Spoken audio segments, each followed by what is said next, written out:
కన్న కూతురిపై లైంగిక దాడి చేసిన తండ్రి ఆ విషయం ఎక్కడ బయటపడుతుందో అని ఆత్మహత్య చేసుకుని చనిపోయాడు ఆ తండ్రి. ఆ తండ్రి మానవత్వం మర్చిపోయి అతి కిరాతకంగా ప్రవర్తించాడా? దాంతో ఆ విషయం తెలిసిన వాళ్ళంతా ఒక్కసారిగా షాకయ్యారు. ఉద్యోగం నిమిత్తం బయటకు వెళ్లిన కూతురు ఇంటికి రావడంతో అసలు విషయం బయటపడింది. తన తండ్రి ఆ కూతురికి రాసిన లెటర్లో ఆ తండ్రి యొక్క త్యాగం ఇంకా కూతురు మీద ఉన్న అతని ప్రేమను తెలియజేస్తుంది. అసలు ఆ లెటర్లో ఏముందో తెలుసా? నిజంగా ఆ తండ్రి ఆ కూతురిపై లైంగిక దాడి చేశాడా? కూతురి కోసం ఆ తండ్రి చేసిన త్యాగం ఏంటి? తెలిస్తే నివ్వెరపోవాల్సిందే. ప్రతి ఒక్కరినీ కదిలించే ఈ కథని చివరి వరకు చూడండి. ఒకరోజు రాత్రి 12 గంటలు కావస్తుంది. రజనీ మాత్రం ఎప్పటికీ పడుకోవకుండా తన ఫ్రెండ్స్తో చాటింగ్ చేస్తూ ఉంది. రజనీ అమ్మా నాన్న ఇంకా తమ్ముడు మాత్రం టీవీ చూస్తూ కూర్చున్నారు. అలా కాసేపు గడిచాక రజనీ తండ్రి శంకర్ రజనీ గది దగ్గరికి వచ్చి తలుపు కొట్టాడు. అప్పుడు రజనీ చాటింగ్లో బిజీ ఉండటంతో తలుపు తీయలేదు. ఆ తర్వాత శంకర్ గట్టిగా తలుపు తట్టడంతో గట్టి శబ్దం వచ్చినా కూడా తను చాటింగ్లో ఉండటంతో భయం వేసి ఉలిక్కిపడి లేచి తలుపు తెరిచింది. అప్పుడు కూతురు రజనీని చూసిన శంకర్ హ్యాపీ బర్త్డే అని కౌగిలించుకొని తన కూతురిని విష్ చేశాడు. అలాగే బయటకి రా తల్లి, తమ్ముడు నీకోసం కేక్ కట్ చేయటానికి వేచి చూస్తున్నాడు. దాంతో రజనీ కేక్ కట్ చేయటానికి వెళ్ళింది. కేక్ కటింగ్ అయిపోయిన తర్వాత శంకర్ తన కూతురికి స్పెషల్ గిఫ్ట్ ఇచ్చారు. అది తీసుకొని థ్యాంక్యూ నాన్న అని చెప్పి నిద్ర వస్తుందని తన రూమ్కి వెళ్ళిపోయింది రజనీ. దాంతో రజనీ కుటుంబం కూడా కేక్ తినేసి లేట్ అయ్యిందని వెళ్ళి పడుకున్నారు. రూంలోకి వెళ్ళిన రజనీ మాత్రం నిద్రపోకుండా తన ఫ్రెండ్స్కి రిప్లై ఇస్తూ కూర్చొని ఉంది. ఇక రోజూ రజనీ కాలేజీకి వెళ్ళి రాగానే రూంలోకి వెళ్ళి డోర్ లాక్ చేసుకుని ఉండేది. రజనీకి మాత్రం తన తండ్రి తప్ప ఇంకొక లోకం తెలియదు. అలాగే తన తండ్రి కూడా రజనీని చాలా బాగా చూసుకుంటారు. తను కొద్ది రోజుల కిందట వరకు నాన్న లేకుండా కనీసం భోజనం కూడా చేసేది కాదు. అలాగే ప్రతిదానికి నాన్న తప్ప ఇంకొక అక్షరం తన నోటి నుండి వచ్చేది కాదు. కానీ ఇప్పుడు తన ప్రవర్తన చాలా భిన్నంగా ఉంది. అనుమానం వచ్చిన శంకర్ తన కూతురి యొక్క ప్రవర్తన తెలుసుకోవాలి అని ఎవ్వరికీ చెప్పకూడదు అని భావించాడు. రజనీ ఇప్పుడు ఇంజనీరింగ్ చదువుతుంది. తన ఇంజనీరింగ్ 4వ సంవత్సరం అవగానే తండ్రి శంకర్ రజనీతో హాలిడేస్కి ఎక్కడికైనా వెళ్దామా రజనీ అని అడిగాడు. దానికి కూతురు ససేమిరా వద్దు అని చెప్పింది. ఇక్కడ చాలా పనులున్నాయి నాన్న, అయినా ఎండలు కూడా చాలా ఎక్కువగా ఉన్నాయి కదా, ఇప్పుడెందుకులే, నాకు వెళ్ళాలని కూడా లేదు నాన్న అని చెప్పి తప్పించుకుంది. ఇక ఆ తర్వాత రజనీ ఉద్యోగం నిమిత్తం అమెరికాకి వెళ్ళాలని అనుకుంది. ఆ విషయాన్ని తన తండ్రితో చెబుతుంది. నాకు అమెరికా వెళ్ళడానికి ఒప్పుకుంటారా నాన్న లేదా అని అడగటంతో తండ్రి వెంటనే లేదమ్మా, నీ చదువు కోసం నీ భవిష్యత్తు కోసం నేను చాలా డబ్బులు దాచి ఉంచాను. అలాగే నువ్వు ఎక్కడికి వెళ్తా అన్నా కూడా నేను నీకు ఎల్లప్పుడూ సపోర్టుగానే ఉంటాను అని చెప్తాడు. ఇక ఆ తర్వాత నుండి రజనీ తన యొక్క వీసా గురించి తిరగడం మొదలుపెట్టింది. అలా రోజులు గడుస్తూ ఉండగా ఒకరోజు రజనీ తన తండ్రి ఆఫీస్కి వెళ్ళగానే ఒక బ్యాగ్ తీసుకుని తన వీసా పని మీద బయటకు వెళ్తున్నానని చెప్పి బయలుదేరింది. వెంటనే తన తల్లి, నువ్వు వీసా పనిపై వెళ్తే ఆ బట్టలు ఎందుకు తల్లి అని అడిగింది. అప్పుడు రజనీ తన తల్లితో ఇలా అంది, నా కొత్త బట్టలు పాడైపోతున్నాయి, అందుకని వీటిని డ్రై క్లీనింగ్కి వేస్తాను అని చెప్పి అక్కడి నుండి వెళ్ళిపోయింది. అప్పుడు రజనీ వెళ్ళిన తర్వాత ఎంతసేపటికి తిరిగి రాకపోవడంతో తల్లి కంగారుపడి రజనీ తమ్మునికి డ్రై క్లీనింగ్ షాపు దగ్గరికి పంపించింది. కానీ అక్కడ ఎవరూ కనిపించకపోవడంతో తమ్ముడు ఇంటికి వచ్చి తన తల్లితో విషయమంతా చెప్తాడు. ఆ విషయం విన్న తన తల్లి కంగారుగా భయంతో తన భర్తకు ఫోన్ చేసి చెప్పింది. దాంతో శంకర్ రజనీ తన ఫ్రెండు ఇంటికి ఏమైనా వెళ్ళి ఉంటుందని రజనీ ఫోన్కి ఫోన్ చేశాడు. అప్పుడు రజనీ ఫోన్ స్విచ్ ఆఫ్ వచ్చింది.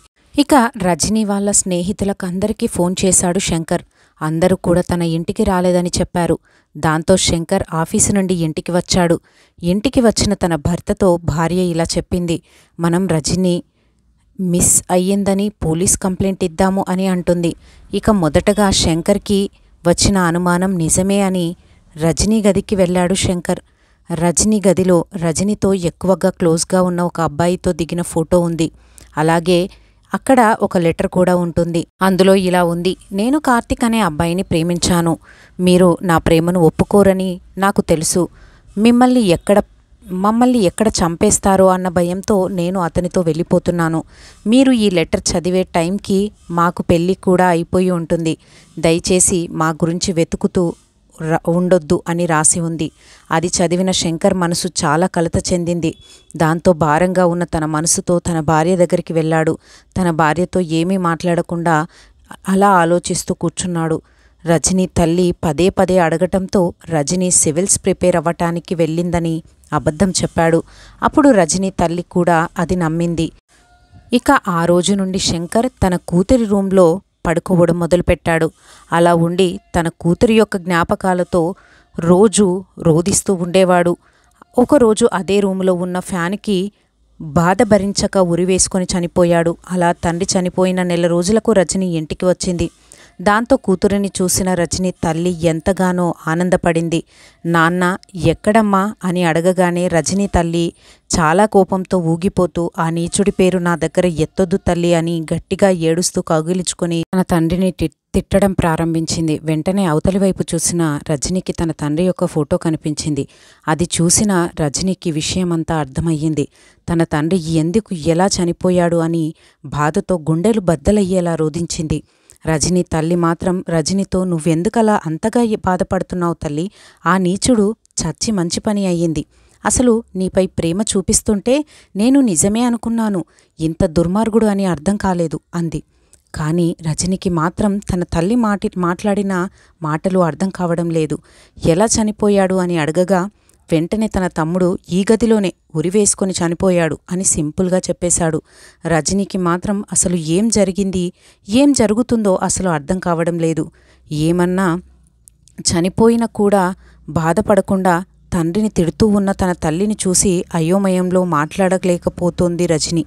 ఆ తర్వాత రజని తల్లి, ఇదిగో ఆ నీచుడు చనిపోయే ముందు రాసి పెట్టిన ఈ లెటర్ అని లెటర్ని రజని చేతికి అందించింది. ఆ లెటర్లో శంకర్ ఏం రాశాడు అంటే, రజని, ఈ ఇంట్లో నుండి వెళ్ళిపోవటానికి కారణం నేనే, నన్ను క్షమించండి. ఎందుకంటే నేను రజనీని చాలా రోజులుగా లైంగికంగా వేధిస్తున్నాను.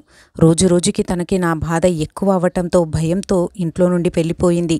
ఈ విషయం ఎవరికైనా తెలుస్తుంది అని నేను ఆత్మహత్య చేసుకుంటున్నాను అని రాసి ఉంది.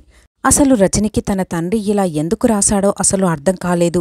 తన తండ్రి అబద్ధం రాశాడు అన్న విషయం మాత్రం అర్థమయ్యింది. తన తండ్రిని కోల్పోయినందుకు చాలా రోదిస్తూ ఉంది. రజని రూమ్కి వెళ్ళగా అక్కడ శంకర్ తన పుట్టినరోజుకు ఇచ్చిన గిఫ్ట్ ఉంది. అదేమిటంటే ఖరీదైన గడియారం.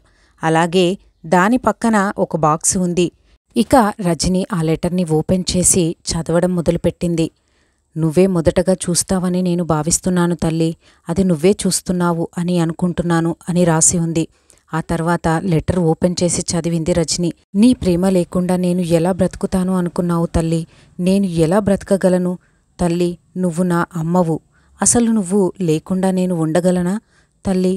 అయినా నువ్వు ఎవరితోనో వెళ్ళిపోయావు అని తెలిస్తే నలుగురు నాలుగు మాటలు అంటే నేను బ్రతకలేను, తట్టుకోలేను తల్లి.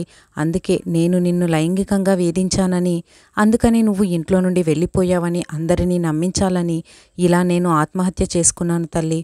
రూపాయి పోగు చేసి చాలా కష్టపడి నీకోసం డబ్బు పోగు చేశాను తల్లి. ఆ డబ్బు తీసుకుని నువ్వు అమెరికా వెళ్ళు, చదువుకో అని రాసి ఉంది. ఆ తర్వాత రజని వెంటనే ఆ లెటర్ని తీసుకెళ్లి తన తల్లికి చూపించింది. ఆ లెటర్ చదివిన తన తల్లి గుండెలు పాదుకుంటూ రోదిచ్చింది. అంత మంచి వ్యక్తిన నేను ఇంతలా తిట్టాను, కోల్పోయాను అని భర్తను కోల్పోయిన బాధతో గుండెలు పగిలేలా రోదిస్తూ ఉంది రజని తల్లి. ఇక ఆ తర్వాత రజని తన చివరి కోరికను నెరవేర్చడానికి ప్రేమను పక్కన పెట్టి తన యొక్క కెరియర్ పైన దృష్టి సారించింది. ఇక రజని ఆ తర్వాత అమెరికాకు వెళ్ళి తన బాగా చదువుకుని ఉద్యోగం కూడా చేసి మంచి ఉన్నత స్థానాన్ని చేరుకుంది. ఎలాగైనా తన తండ్రి యొక్క కోరికను నెరవేర్చాలని అనుకుంది. అదే తన తండ్రి ఉన్నప్పుడు ఈ పని చేసి ఉంటే పాపం ఆ తండ్రి ప్రాణం మిగిలి ఉండేదేమో. ఓకే ఫ్రెండ్స్, ప్రతి తండ్రి తన కూతురి భవిష్యత్తు కోసం ఎంతో కష్టపడి డబ్బు పోగు చేసి తన కూతురిని ఎలా చూడాలి, తన కూతురు ఎలా చదవాలి అని ఎన్నో ఆశలు పెట్టుకుని ఉంటారు. కానీ కూతుర్లు మాత్రం ప్రేమ గీమ అని ఎదవ వేషాలు వేస్తే ప్రతి తండ్రి యొక్క పరిస్థితి ఇలానే ఉంటుంది. ఈ స్టోరీ మూలాన నేను చెప్పదగ్గది ఏమిటంటే, ఇలా చేసే ప్రతి తండ్రికి ప్రతి కూతురికి ఈ యొక్క స్టోరీ కనువిప్పు కావాలని భావిస్తున్నాను. కానీ తప్పకుండా చాలామంది కూతుర్లకు కనువిప్పుగా మారాలని భావిస్తున్నాను. Thank you friends. చివరి వరకు చూసిన ప్రతి ఒక్కరికి నా యొక్క ధన్యవాదాలు. అలాగే ఈ స్టోరీ కనుక మీకు నచ్చినట్లయితే నా ఛానల్ని సబ్స్క్రైబ్ చేసుకొని లైక్ చేసి షేర్ చేయండి. అలాగే ఈ స్టోరీపై మీ యొక్క అభిప్రాయాన్ని కమెంట్ రూపంలో తెలియజేయండి. Thank you for watching.